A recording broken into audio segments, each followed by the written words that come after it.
Bismillahirrahmanirrahim. Assalamualaikum warahmatullahi wabarakatuh. Sahabat, apa kabarnya hari ini? Semoga senantiasa dalam lindungan Allah Subhanahu wa Ta'ala. Sahabat, pernahkah engkau marah? Ataukah sering marah? Mungkin setiap hari atau setiap saat. Sahabat, pengen gak sih tahu caranya untuk bisa mengendalikan marah, untuk bisa berdamai dengan rasa marah? Mau tahu? Pengen tahu? Oke, kita bahas.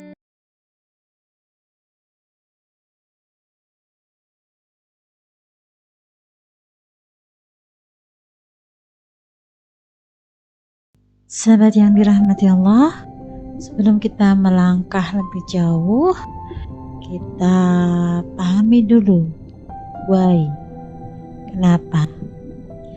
Kenapa penting untuk kita bahas, kenapa penting untuk kita pahami terkait pengendalian marah, terkait secret of anger control.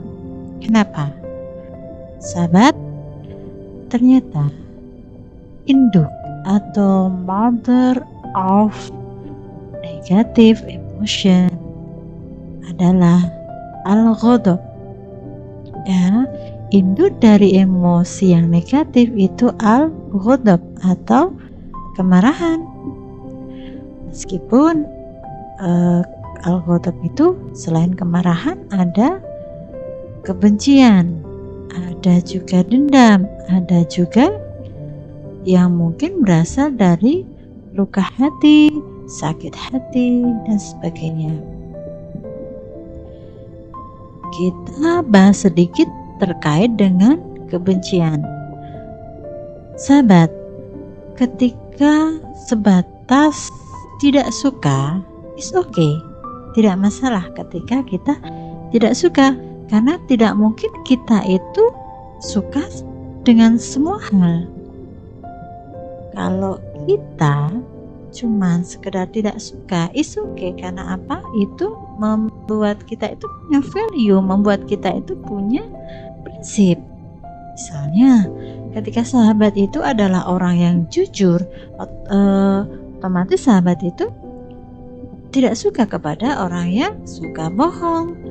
Bila sahabat itu orang yang suka menjaga kehalalan rezeki sahabat, otomatis sahabat itu tidak suka dengan orang yang suka korupsi, tidak suka dengan orang yang makan harta anak yatim, makan harta yang tidak halal, seperti itu ya. Jadi sebatas tidak suka is okay, tapi ketika tidak suka itu berubah menjadi kebencian, bahkan mungkin dendam, itu yang bermasalah, itu yang harus diobati. Bahkan ada suatu riwayat yang menyebutkan ketika Sayyidina Ali dalam peperangan, beliau telah menang, bahkan mau membunuh musuhnya. Seketika itu musuhnya itu meludah pada beliau. Namun apa yang terjadi? Beliau tidak jadi membunuhnya. Maka si musuh bertanya, "Kenapa engkau tidak jadi membunuhku?" Jawab Sayyidina Ali, "Aku tidak ingin membunuhmu karena nafsuku, karena aku takut membunuh karena nafsuku. Aku hanya ingin membunuhmu karena Allah," sehingga beliau tidak jadi membunuhnya. Pertanyaan yang kedua adalah what about anger? Apa aja terkait dengan marah? Mari kita bahas. Yang pertama itu, menurut Imam Al-Ghazali ada 3 tingkatan marah. Yang pertama itu adalah orang yang tidak punya rasa marah. Bagus tidak sahabat ketika kita tidak mempunyai rasa marah? Ternyata sahabat, itu adalah sikap yang tercela. Kok bisa? Padahal kalau orang nggak pernah marah bukannya itu bagus. Dia itu nggak pernah marah, berarti nggak ada dong sifat negatifnya, marahnya seperti itu. Oke, kita cari paham ya. Oke, menurut Imam Asy-Syafi'i, siapa yang pada saat dibutuhkan untuk marah namun tidak bersikap tegas, maka dia laksana seekor keledai. Menurut Buya Hamka, jika diam saat agamamu dihina, maka gantilah pakaianmu dengan kain kafan. Mati dong. Iya, mati dong. Ya, contoh realnya seperti ini. Ya masa ketika, mohon maaf, pasangan kita dilecehkan oleh orang lain, ya kita masa nggak marah. Ketika anak-anak kita juga dilecehkan atau ada yang berbuat yang kurang baik terhadap anak kita, masa yuk kita tidak marah ya. Cuma marahnya harus yang baik. Marah yang baik itu gimana? Marah yang sesuai dengan porsinya pada tempatnya. Nanti kita bahas. Oke, kita lanjutkan dulu. Yang kedua itu tingkatan orang yang marahnya berlebihan. Orang yang marah berlebihan itu juga tidak baik. La ta'dab walaka jannah. Jangan marah bagimu surga. Disinilah hadis itu ditempatkan. Oke, tingkatan yang ketiga itu adalah marah yang terkendali. Rasulullah pernah bersabda bahwasanya orang yang kuat bukanlah orang yang paling kuat. Orang yang kuat bukanlah orang yang pandai bergulat. Oke, lalu para sahabat bertanya, lalu siapa ya Rasul? Dia bersabda lagi, orang yang mampu menguasai dirinya ketika marah. Hadis riwayat Muslim. Oke, paham sampai di sini sahabat? Oke, kita lanjutkan untuk 3 jenis marah. Menurut siapa? Menurut Spielberger Anger Expression Scale. Ada 3 jenis marah. Yang pertama itu anger in. Anger in adalah orang yang apabila amarah datang, apabila dia marah itu hanya dipendam. Itu anger in. Bahaya tidak jelas bahaya. Untuk siapa? Untuk dirinya sendiri. Karena bisa merusak psikisnya. Mohon maaf, psikisnya bisa terganggu. Mungkin juga ada gangguan fisik juga. Ada juga gangguan emosional dan sebagainya. Merusak diri anger in itu. Kemudian yang kedua adalah anger out. Anger out itu adalah orang ketika dia marah, dia lampiaskan kepada orang lain. Dia mungkin berkata kasar, mungkin dia mungkin main fisik dan sebagainya, seperti itu. Bahkan mungkin orang yang dimarahin itu bukan malah tambah sadar, malah dia tambah menjadi seperti itu ya. Jadi sahabat, kalau marah yang baik itu adalah marah yang efektif. Marah yang efektif itu seperti apa? Marah yang efektif itu adalah ketika kita marah, itu orang yang kita marahin itu bisa berubah tanpa harus ia tersakiti hatinya. gitu. Nanti kita bahas bagaimana caranya marah yang efektif. Seperti itu ya. Oke, kita lanjut dulu. Yang selanjutnya adalah anger control atau tadi marah yang terkendali. How? Bagaimana caranya untuk bisa mengendalikan marah? Sahabat, ada rumus yang efektif sekali untuk kita belajar mengendalikan marah. Ini saya dapat dari kelas yang sedang saya ikutin, yaitu Inner Game Life Coach Academy yang digurui oleh Coach Tony Abikim. Oke, itu rumusnya adalah sajdah. S, sadar, sadar. Kemudian jeda yang kedua dan yang ketiga adalah pilih. Bagaimana menerapkan rumus itu dalam konteks kemarahan? Kita bahas satu persatu ya. Yang pertama adalah sadar. Kita harus menyadari dulu apa-apa yang terjadi pada diri kita, baik secara pikiran, baik secara perasaan, imajinasi, bahkan sampai sensasi fisik harus kita sadari terlebih dahulu. Ya, pikiran itu adalah celotehan otak kita yang mungkin membuat kita itu tidak nyaman untuk difikirkan, tapi entah mengapa itu tidak sanggup kita itu untuk berhenti untuk memikirkannya. Gitu. Kemudian perasaan terkait dengan perasaan hati yang mungkin tidak enak.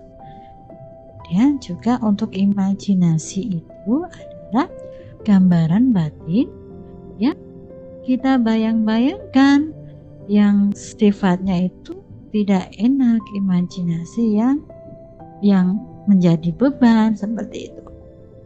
Kemudian untuk yang sensasi fisik itu bisa gejala badan yang rasanya itu tidak enak.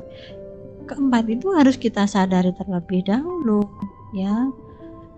Sadari, karena orang yang nggak sadar itu yang seperti apa? Bisa orang gila, ya kan? Bisa orang yang pingsan, bahasa Jawanya itu semaput tuh. Kemudian bisa juga orang yang kalau di medis itu koma seperti itu ya, pingsan, tidak sadar, koma, semaput bahasa Jawanya. Kemudian orang gila ya, itu orang yang tidak sadar kayak gitu. Jadi kita sadari dulu, kenali dulu, akui dulu, izinkan dia datang. Perasaan itu bahkan peluk saja itu rasa, peluk saja. Jangan dulu diabaikan, jangan dulu disangkal, dan jangan dulu ditekan atau dilawan. Sadari dulu, akui. It's okay, gak masalah. Gak masalah kok kalau kita itu memang lagi tidak baik-baik saja. Gak masalah, rasa marah itu ada. Tidak mungkin kita 100% bisa menghilangkan rasa marah. Gitu ya. Rasa sedih, benci dan sebagainya itu tidak bisa 100% kita hilangkan. Maka rasa yang terjadi ya kepada kita kenali, kita sadari dulu, peluk kalau perlu. Oke. Kemudian boleh kita mengadu sama Allah, ya Allah, ini aku kenapa sih? Kok aku marah? Kenapa? Aku kok ini apa yang menyebabkan aku marah? Ya, ini namanya self assessment. Ke dalam lubuk hati kita tanyai diri kita. Kita sadari apa penyebab saya marah, kenapa saya marah. Kita sadari dulu ya. Kita minta tolong sama Allah, ya Allah beri aku petunjuk kenapa aku bisa jauh di dalam hati, berkatalah seperti itu. Self assessment. Kemudian yang kedua itu adalah jeda. Jeda itu apa? Jeda itu adalah memberi jarak antara stimulus dan juga respon. Ketika ada stimulus, kalau kita langsung merespon itu namanya reaktif. Ya, makanya kita harus berjeda dulu. Dan yang tidak kalah penting adalah self reflection. Kalau tadi disadar adalah self assessment, kalau dijeda itu self reflection ya. Bisa dengan beberapa cara. Yang pertama yaitu ketika engkau marah lebih baik diam. Ya, ketika marah diam. Kemudian kapan bicaranya? Ya, ketika marahnya sudah reda, baru kita bicara. Kemudian yang kedua adalah tafakur, self talk, atau ulama biasa menyebutkan ubah posisi ketika engkau marah. Ketika engkau marah dalam posisi berdiri, maka duduklah. Ketika engkau marah dalam posisi duduk belum reda juga, maka berbaringlah atau ambil wudhu. Dan yang tidak kalah penting adalah kita merilis emosi dengan mengadu. Mengadu yang paling baik adalah dengan doa. Oke, doa adalah tools terbaik seorang mukmin. Ya, atau boleh kita sholat 2 rakaat seperti itu dalam rangka kita mengadu sama Allah. Gitu.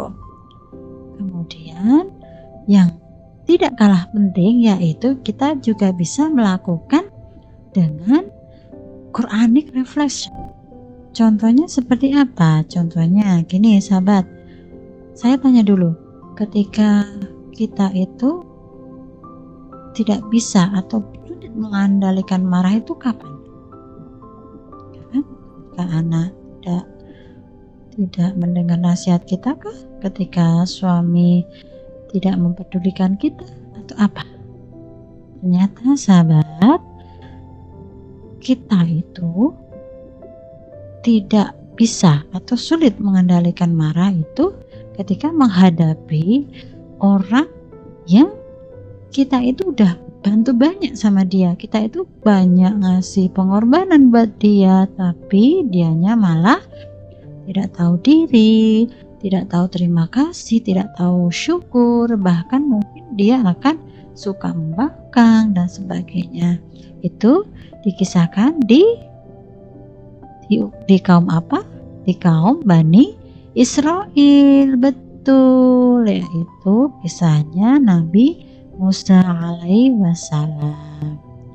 Bani Israel itu kan hidupnya sudah berkelimpahan keberkahan ya, hidupnya sudah bersama Nabi Musa, dia diselamatkan dari Firaun. Bahkan dia melihat banyak keajaiban di mana tongkatnya Nabi Musa bisa berubah jadi ular, ketika tongkatnya dilemparkan bisa membelah lautan sehingga Bani Israel bisa selamat dari Firaun. Dan kisahnya tidak berhenti di situ sahabat. Setelah itu mereka itu lontang-lantung di dalam gurun pasir yang panas sekali. Maka Allah berikan mereka itu keteduhan dengan apa? Dengan awan mereka teduhkan, jadi dia nggak kepanasan. Kemudian ketika mereka kelaparan, Nabi Musa pun berdoa sama Allah sehingga Allah turunkan makanan dari surga, mana di mana manisnya itu lebih manis dari madu, kemudian lembutnya lebih lembut dari salju, dan putihnya itu lebih lembut dari susu. Masya Allah, betapa nikmatnya makanan tersebut ya. Kemudian yang kedua yaitu ada salwa. Salwa itu apa? Salwa itu burung puyuh yang dagingnya empuk, yang kalau burung itu terbangnya tinggi. Nah, ini atas izin Allah ini burung itu terbangnya itu pendek, jadi Bani Israel bisa memasak mereka, bisa mencari salwa tadi ya, salwa kemudian dimasak untuk dimakan. Ketika mereka kehausan itu Nabi Musa juga melemparkan tongkatnya sehingga muncullah mata air sejumlah 12, gak cuma 1 tapi 12. Masya Allah. Tapi Tapi apa yang terjadi dengan Bani Israel?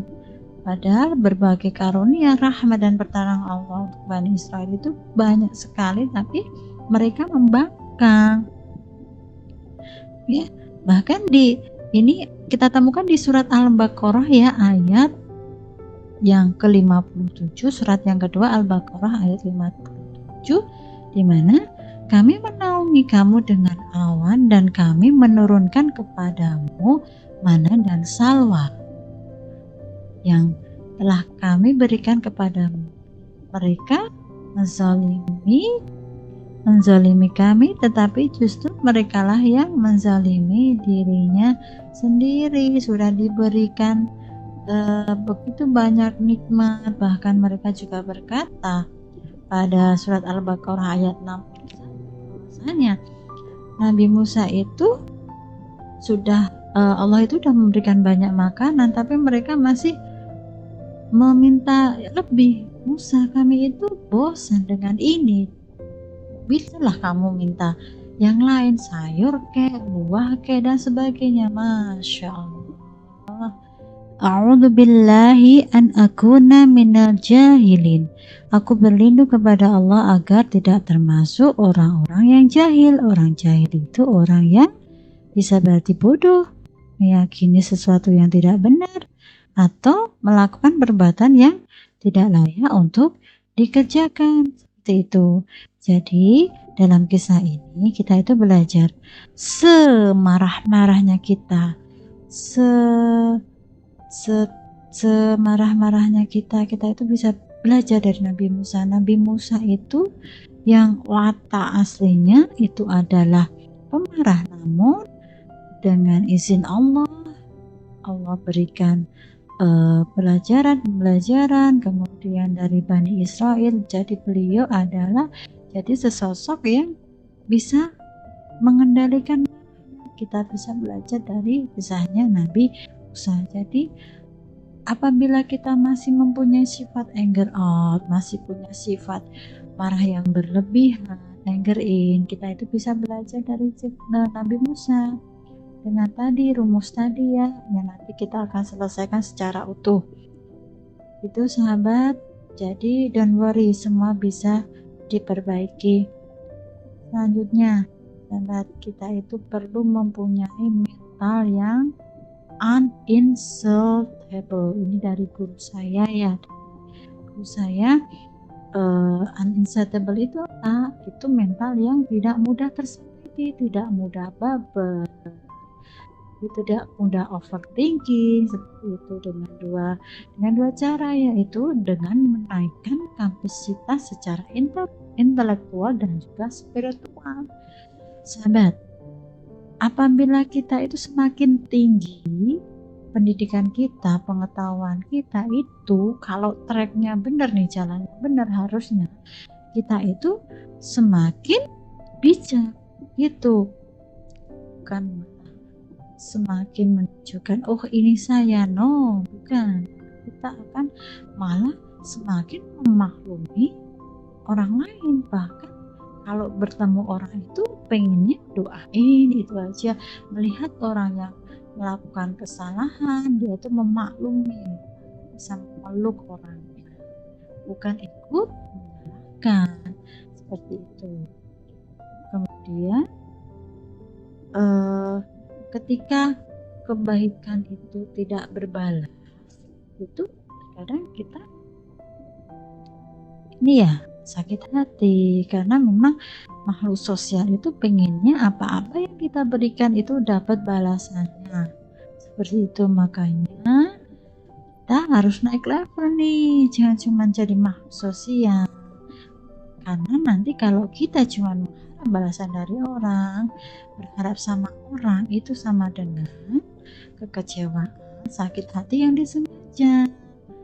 Makanya kita harus naik level, yaitu makhluk spiritual, dimana apapun yang kita lakukan ikhlas karena Allah. Kita berbuat baik itu bukan karena ingin orang lain berbuat baik pula kepada kita, tapi kita berbuat baik itu karena Allah menginginkan kita itu jadi baik. Seperti itu. Kemudian sahabat, kita lanjutkan untuk yang rumus tadi. Sudah sadar, sudah jeda. Yang terakhir adalah pilih pikiran, perasaan, ucapan, dan juga tindakan. Sahabat, kita coba ini ya, pahami di awal dulu bahwasanya setiap kejadian, setiap stimulus itu tidak langsung berpengaruh kepada perasaan kita. Itu berpengaruh dulu mampir dulu ke pikiran. Jadi perasaan kita itu nanti tergantung pikiran kita. Kita mau memilih pikiran yang mana, memilih pikiran yang baik, nanti perasaan otomatis akan positif, lebih baik. Dan perasaan itu nanti akan mempengaruhi apa? Mempengaruhi ucapan kita berucap dengan baik, mempengaruhi tindakan kita otomatis baik juga, dan juga nanti akan mempengaruhi nasib kita. Insya Allah juga nasib kita akan baik juga seperti apa yang kita pikirkan, karena Allah itu bersama prasangka hambanya, seperti itu. Nanti kita caranya memilih gini sahabat, kalau memilih itu nanti kita belajar ya memilih pikiran ketika ada stimulus, ketika ada kejadian. Yuk coba kita ketika ada situasi, yuk kita latihan memilih pikiran. Kadang rasa negatif itu kan munculnya otomatis. Oke, enggak apa-apa, kita sadari dulu tadi ya. Kemudian kita mungkin pikiran lamanya negatif, misalnya ada orang yang menjelekan kita ya. Dan pikiran negatif kita yang muncul apa? Dia menghinaku nih, dia mempermalukanku ini, dia merendahkan saya. Nanti kalau kita bikin seperti itu, jatuhnya perasaan kita apa? Sakit hati, marah, dendam, ingin balas. Itu pikiran negatif. Kemudian kita ubah nih, ketika ada pikiran tadi selintas pikiran, astagfirullahaladzim, kita ubah aja pikiran tuh kita ubah. Tadi ketika dia menghina, itu mungkin pikiran baru kita, memang beliau itu mungkin memang menunjukkan kualitasnya beliau gitu. It's okay, nggak masalah mereka mau berkata apa. Ketika ini sahabat, kita itu tidak akan pernah sakit hati.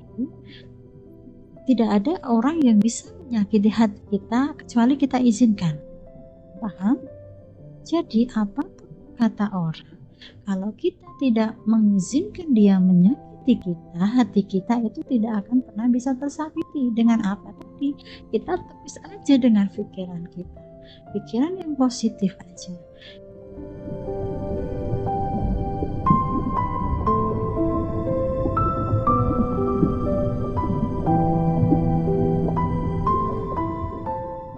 Apabila kita marah, itu orang yang kita marah itu bisa berubah tanpa dia harus tersakiti hatinya.